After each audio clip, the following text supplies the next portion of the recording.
A graça e a paz de Cristo, Pastor Edmário, com mais um vídeo, canal Pregador Fiel de Cristo. Mais uma série de um convite para a leitura das Institutas de João Calvino. Estamos no livro 2, capítulo 16, ou seja, penúltimo capítulo dessa divisão da obra de João Calvino. E aqui eu vou estar falando sobre a obra redentora de Cristo. Lembrando que isso aqui é um panorama muito rápido, é um capítulo longo, mas o que a gente pode se destacar aqui é que é o seguinte acerca disso. É que não encontramos aqui, pelo menos segundo a opinião de Luiz Berkoff, nesse capítulo, uma doutrina exaustiva sobre a morte substitutiva de Cristo, ou seja, uma doutrina que fale de uma expiação substitutiva e penal. Tá? Não há aqui. Há a ideia de substituição? Há a ideia de substituição, mas não tão clara como o ensino mais recente e nem tão próxima como a de Anselmo de Cantuária, que falava que Cristo morreu para satisfazer, né, a ofensa que a humanidade trouxe para Deus Pai. Tá? Então aqui eu não vou me detalhar muito nisso, mas se você quiser, né, estudar isso com mais calma, leia esse capítulo com mais calma. E aí eu só vou delinear agora somente as divisões segundo Cipriano de Valera e vou destacar apenas 3 itens. Creio aqui apenas 3 itens só, tá bom? Canal Pregador Fiel de Cristo. Não se esqueça de dar o seu joinha, o seu like, tá bom? E se inscrever no canal e compartilhar o vídeo também, tá bom? Então vamos assim a essa própria divisão desse capítulo das Institutas. Aqui está. A divisão é essa, é uma divisão bem longa. Primeira delas, somente Cristo se encontra vida, perdão e salvação. Somente em Cristo. Eu vou colocar aqui, vou acertar, né? Somente em Cristo.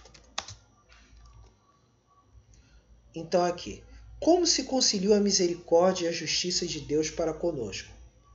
Terceiro, fora de Cristo somos alvo da ira de Deus. Em Cristo nos tornamos objetos do amor de Deus. Esse é o terceiro ponto. O quarto ponto, o apóstolo Paulo disse que o amor de Deus que ocorreu antes da criação do mundo tem como fundamento Cristo Jesus. Quinto, nossa salvação descansa na obediência e morte de Cristo. Sexto, a crucificação de Cristo. Sétimo, a morte de Cristo. Oitavo, descendit ad inferna. Nono, foi Cristo libertar os mortos? Décimo, Cristo levou em sua alma morte espiritual que nos era merecida. Cristo levou em sua alma a morte espiritual que nos era merecida. Eu vou corrigir aqui, item 10.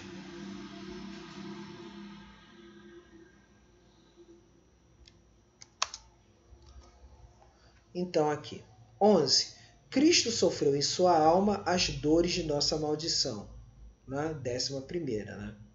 12ª parte. Proclamemos francamente as dores de Jesus Cristo, se não nos envergonhamos de sua cruz. 13º, a ressurreição de Cristo. 14º, a ascensão de Cristo, sua presença e sua ação pelo Espírito Santo. 15º, glorificação e senhorio de Cristo. 16ª parte, né? Os frutos do domínio de Cristo. 17ª, a volta de Cristo no juízo final. E 18ª, frutos da volta e do juízo de Cristo.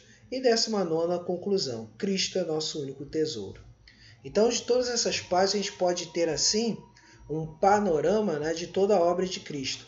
A obra de Cristo no passado, a obra de Cristo no presente, a obra de Cristo para o futuro. Tá? A gente vê aqui. E aí temos aqui os seguintes pontos. O primeiro deles é o segundo. Como se conciliou a misericórdia e a justiça de Deus para conosco? E aí temos a frase. Pois se não fosse dito em palavras tão claras que a ira, o castigo de Deus e a morte eterna pairavam sobre nós, saberíamos muito pior até que ponto estaríamos ilesos sem a misericórdia de Deus e apreciaríamos muito menos o benefício da redenção. Então, quer dizer, se não fosse a manifestação da ira de Deus, não poderíamos, assim, absorver ou tomar posse da ideia da misericórdia de Deus, porque misericórdia ela só aparece onde ninguém merece receber qualquer tipo de favor. A pessoa ela só recebe por pura misericórdia, ou seja, por Deus, no caso aqui específico, né, sem mérito nenhum, a pessoa receber da sua ação amorosa. Tá?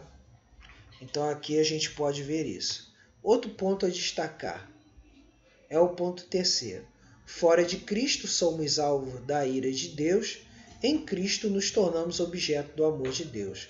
Realmente, se queremos ter inteira segurança de que Deus está aplacado, ou seja, abrandado, e nos é propício e favorável, é preciso que ponhamos nossos olhos e entendimento somente em Cristo, posto que por Ele somente e por nada mais alcançamos que nossos pecados não nos são imputados, imputação que leva consigo a ira de Deus.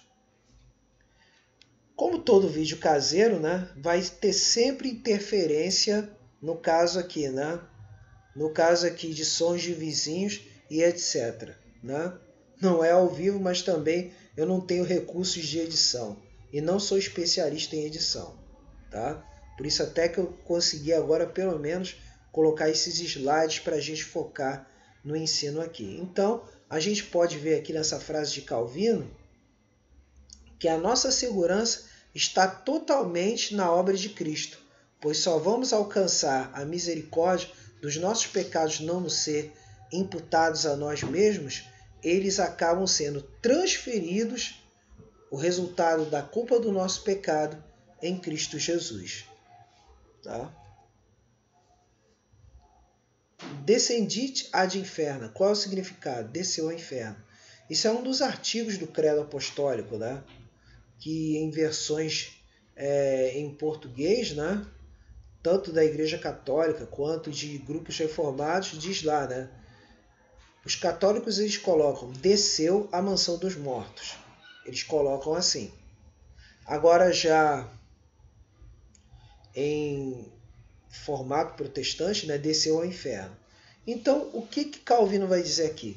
Nada houvera sucedido se Jesus Cristo apenas tenha morrido corporalmente, mas era necessário a vez que sentisse em sua alma ao rigor do castigo de Deus, opor-se à sua ira e satisfazer a seu justo juízo.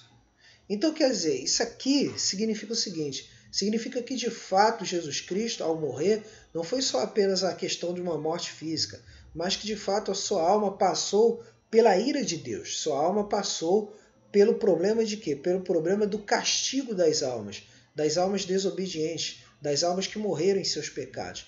Porque Jesus Cristo, uma vez tendo levado sobre si os nossos pecados, ele teve que passar pela morte, teve que passar pela dor do inferno.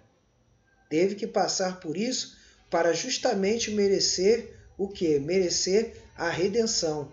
Porque por ele mesmo ele não tinha pecado. E aí por isso a morte não pôde deter. O inferno não pôde deter, porque ele totalmente sem pecado venceu todos eles. Mas isso não vem a significar que Calvino vai defender que ele tenha descido ao inferno e tomado a chave da morte do diabo. Não, pelo contrário.